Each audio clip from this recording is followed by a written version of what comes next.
સિંગાણપુર ડભોલી વિસ્તારમાં નવ દંપતીએ ગળે ફાંસો ખાઈ અને સામૂહિક આત્મહત્યા કરી છે. દંપતીએ આવું આત્યંતિક પગલું કેમ ભર્યું તે અંગે અનેક તર્ક વિતર્ક સર્જાયા છે. સુરતના સિંગાણપુર ડભોલી વિસ્તારમાં એક અત્યંત આઘાતજનક ઘટના સામે આવી છે.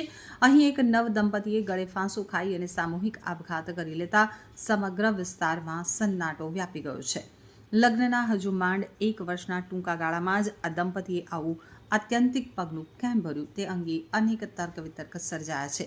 તો મળતી માહિતી મુજબ આ યુગલના લગ્ન માત્ર 1 વર્ષ પહેલા જ થયા હતા. બંને પોતાના ઘરે સુખેથી જીવન વિતાવી રહ્યા હતા, પરંતુ અચાનક આજે કોઈ અગમ્ય કારણોસર પતિ અને પત્ની બંને પોતાના ઘરે પંખા સાથે ગળે ફાંસો ખાઈ જીવન લીલા સંકેલી લીધી હતી. ઘટનાની જાણ થતાં જ આસપાસના લોકો દોડી આવ્યા હતા અને પોલીસને જાણ કરવામાં આવી હતી. દંપતીના અસામૂહિક આપઘાત પાછળ કોઈ પારિવારિક ક્લેશ કે પછી આર્થિક તંગી કે અન્ય કોઈ કારણ તે હજુ સુધી સ્પષ્ટ થયું નથી. ઘટના સ્થળેથી કોઈ સુસાઇડ નોટ મળી છે કે કેમ તે અંગે પણ હજુ તપાસ ચાલી રહી છે. સિંગણપુર ડભોલી પોલીસ કાફલો તાત્કાલિક ઘટના સ્થળે પહોંચી ગયો હતો અને મૃતદેહોને પોસ્ટમોર્ટમ માટે ખસેડવાની કાર્યવાહી હાથ ધરી હતી. જી, તમારું નામ? ઉમેશભાઈ વાયાભાઈ સોલંકી. જી, શું ઘટના? ઘટના બનવામાં એવું છે, મારા મામાનો છોકરો ને છોકરી બે ફાંસી ખાઈ ગયેલા છે. શું કામકાજ કરતા? એ હીરા ગામતા હતા. કયા વિસ્તારમાં રહેતા? ડભોલી.